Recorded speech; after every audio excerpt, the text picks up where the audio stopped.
Hey guys, today I'm going to show you how to download models on HuggingFace. First of all, what you have to do is go to Google search engine and type HuggingFace, and on the top search result you will be able to see their website. Click on their website.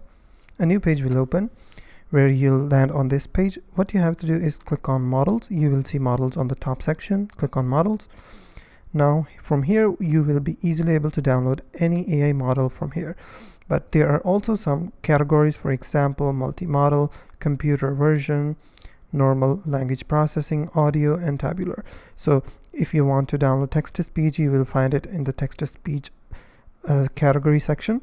You have to select it, and then you'll see a list of all the models that are available. You can click any model and download it. For instance, if you want to download this model, I will click on it, and then you'll be able to see all of the instructions, how you can download it, each and everything.